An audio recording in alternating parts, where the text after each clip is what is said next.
हरि ओम नमो नारायण।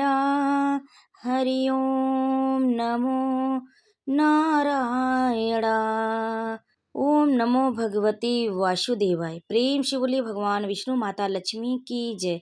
भक्तों, आप सभी को पुत्रदा एकादशी की हार्दिक शुभकामनाएं। भक्तों, 30 दिसंबर 2025 को पुत्रदा एकादशी का व्रत है, जिसे आप बहुत ही श्रद्धा और भक्ति के साथ धारण करें। इस व्रत को धारण करने से पुत्र को सुख समृद्धि की प्राप्ति होती है और भगवान विष्णु की भी कृपा होती है। भक्तों, जो भी श्रद्धा और भक्ति से पुत्रदा एकादशी का व्रत धारण करते हैं, उसके पुत्र की आयु लंबी होती है, उसके जीवन में खुशियाँ, धन, ऐश्वर्य, कीर्ति प्राप्त होता है। इसीलिए भक्तों, इसी कामना के साथ भगवान विष्णु से अपने पुत्र की दीर्घायु जीवन के लिए हम कामना करते हुए आज सुनेंगे पुत्रदा एकादशी की व्रत कथा, जिससे भगवान विष्णु प्रसन्न हो और हमारे पुत्र को जीवन में हमेशा सफल और समृद्धि बनाए। तो चलिए सुनते हैं पुत्रदा एकादशी की व्रत कथा। भक्तों, पुत्रदा एकादशी पुत्र की प्राप्ति के लिए भी इस एकादशी का व्रत धारण किया जाता है।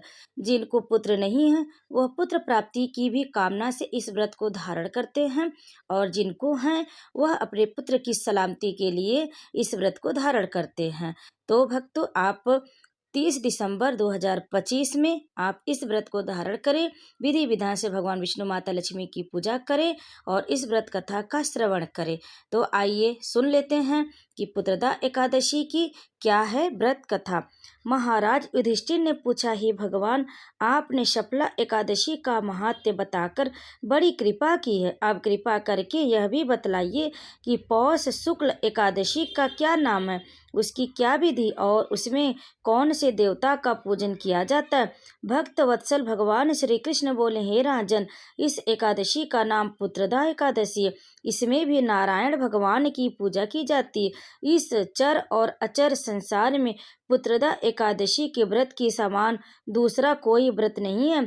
इसके पुण्य से मनुष्य तपस्वी, विद्वान और लक्ष्मीवान होता है। इसकी मैं एक कथा कहता हूँ, सो तुम ध्यान पूर्वक सुनो। भद्रावती नामक नगरी में सुकेतु नाम का एक राजा राज करता था। उसके कोई पुत्र नहीं था। उसकी स्त्री का नाम सव्या था। वह निपुत्री होने के कारण सदैव चिंतित रहा करती थी। राजा के पितर भी रो रो कर पिंड लिया करते थे और सोचा करते कि इसके बाद हमको कौन पिंड देगा। राजा को भाई, बांधव, धन, हाथी, घोड़े, राज और मंत्री, इन सब में से किसी से भी संतोष नहीं होता था। वह सदैव यही विचार करता था कि मेरे मरने के बाद मुझको कौन पिंडदान करेगा। बिना पुत्र के पितरों और देवताओं का ऋण मैं कैसे चुका सकूंगा।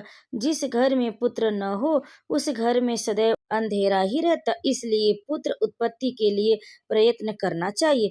जिस मनुष्य ने पुत्र का मुख देखा है वह धन्य है। उसको इस लोक में यश और परलोक में शांति मिलती, अर्थात उनके दोनों लोक सुधर जाते। पूर्व जन्म के कर्म से ही इस जन्म में पुत्र, धन आदि प्राप्त होते। राजा इसी प्रकार रात दिन चिंता में लगा रहता था।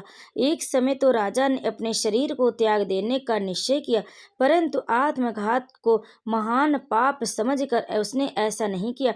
एक दिन राजा ऐसा ही विचार करता हुआ अपने घोड़े पर चढ़कर वन को चल दिया तथा पक्षियों और वृक्षों को देखने लगा। उसने देखा कि वन में मृग, व्याघ्र, सूअर, सिंह, बंदर, सर्प आदि सब भ्रमण कर रहे हैं। हाथी अपने बच्चों और हिरणियों के बीच में घूम रहे हैं। इस तरह में कहीं तो गीदड़ अपने कर्कश स्वर में बोल रहे, कहीं उल्लू ध्वनि कर रहे। वन के दृश्यों को देखकर राजा सोच विचार में लग गया। इसी प्रकार आधा दिन बीत गया। वह सोचने लगा कि मैंने कई यज्ञ किए, ब्राह्मणों को स्वादिष्ट भोजन से तृप्त किया, फिर भी मुझको दुख प्राप्त हुआ क्यों। राजा प्यास के मारे अत्यंत दुखी हो गया और पानी की तलाश में इधर उधर फिरने लगा। थोड़ी दूरी पर राजा ने एक सरोवर देखा।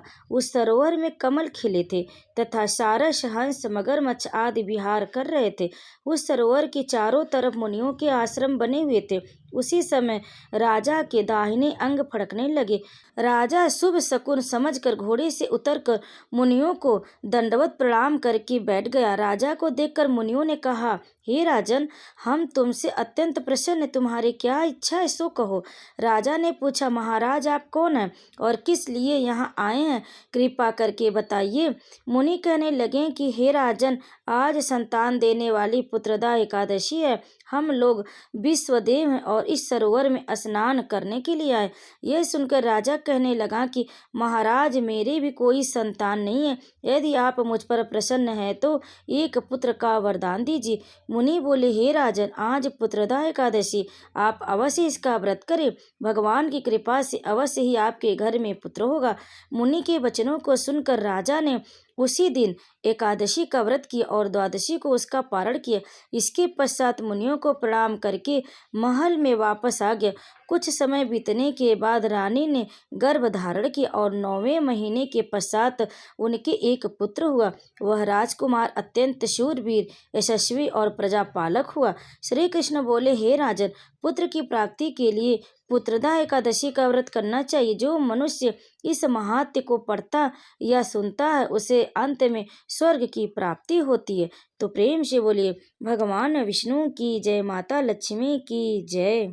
तो भक्तों, कथा को अंत तक सुनने के लिए आप सभी का बहुत बहुत धन्यवाद। अगर आपको हमारी कथा पसंद आई हो तो वीडियो को लाइक करें, शेयर करें और कमेंट में विष्णु भगवान की जय अवश्य लिखें। अगर आप हमारे चैनल पर पहली बार आए तो हमारे चैनल को सब्सक्राइब जरूर कर लें, क्योंकि आपको हमारे चैनल पर पूजा पाठ और व्रत कथा से जुड़ी हुई वीडियो मिलती रहेंगी। तो प्रेम से बोलिए भगवान विष्णु माता लक्ष्मी की जय।